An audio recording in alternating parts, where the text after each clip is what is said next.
I shouldn't have gone hiking in the forest by my house, but it was hot out and I wanted to dip my feet in the creek. I had just started my lunch break when I squeezed through the gap in the chain link fence, cut through the trees, and found the water. That's when I heard a disturbing sound come from the bushes. Ka-crack. It sounded like something being ripped apart, like bones or ka-crack. I knelt behind a tree, glanced over my surroundings to witness something huge framed between two pines, hunched over its prey in mid-feast. I couldn't tell what it was, but it had horns, a long snout, and an arched back like it had endured years of hard labor. Whatever it was feasting on something. I remained frozen, completely shocked by what I was seeing. It wasn't a grizzly bear or a mountain lion. Ka-crack, ka-crack. The animal devoured its catch, ravenous. I waited several seconds, then crept away, careful to not make any noise. I'd barely crawled out from the fence when I heard, "What are you doing in there?" I spun around and saw Ralph, my cranky war veteran neighbor. He was still in his bathrobe and slippers, sipping a mug of coffee. "Ralph," I gasped. "I saw something in the woods. You're not supposed to be back there." "I know, but it was big like a bear?" "Yes." "Hunched over?" "Uh-huh. Had horns." I nodded. "What you saw was the jabber. Don't ever go back there. If it knows you've seen it, it'll hunt you down and kill you." "What?" Ralph shoved past me and continued on his walk. I was so shocked, I didn't know how to respond. On my way back home, I wondered, did that really happen? What was that animal? Why did Ralph know so much about it? That afternoon, I paced in my living room, contemplating Ralph's words. If it knows you've seen it, it'll hunt you down and kill you. I tried to remember what he called it, the jabber. But what was a jabber?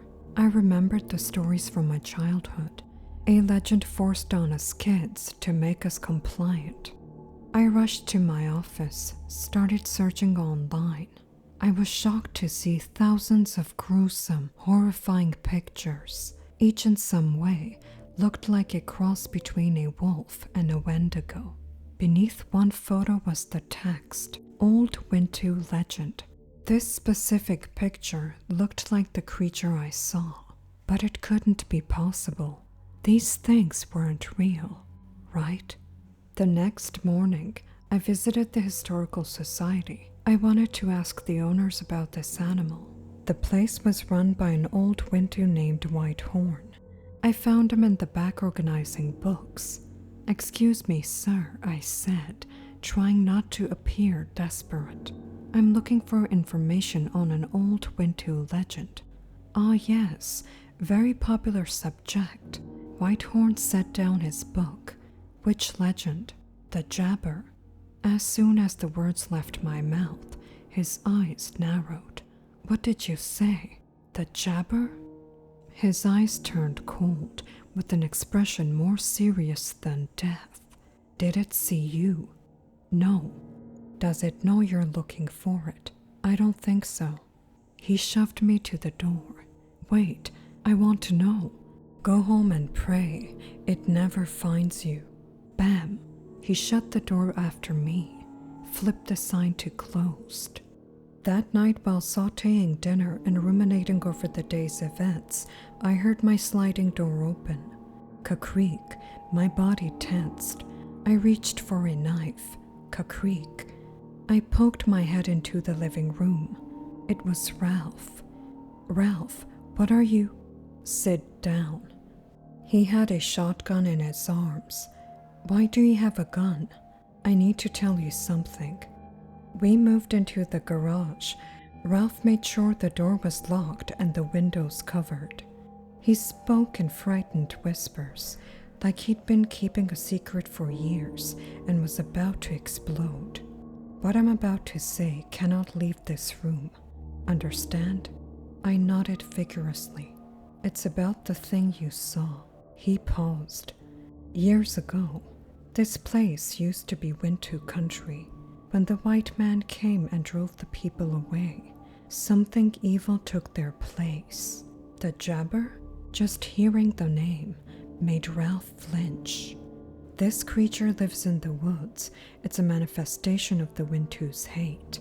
If you're lucky, it'll move on to the next wilderness area before it realizes you've seen it. Just make sure you don't tell anyone about it. The monster demands secrecy. So that's why no one talks about it. Everyone who does ends up dead.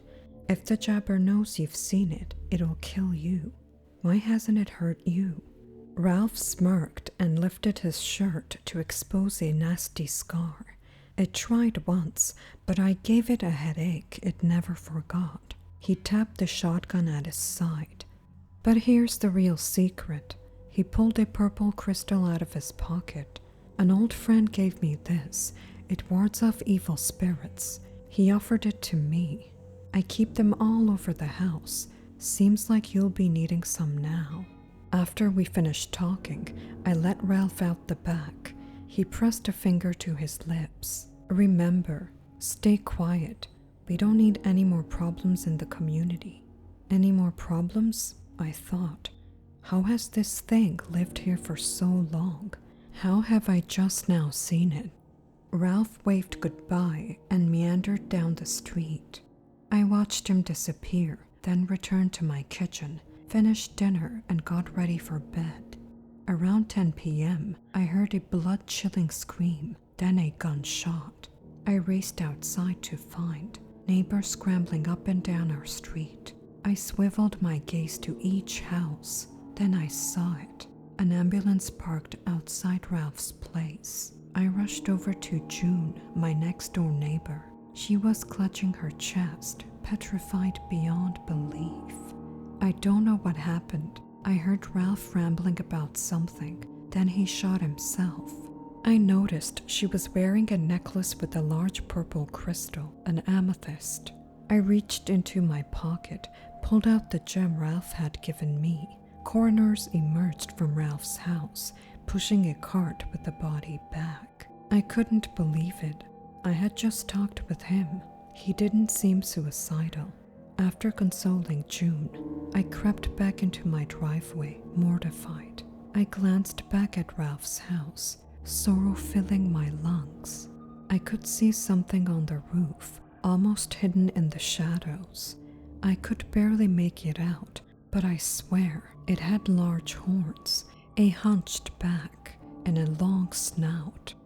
It was looking right at me.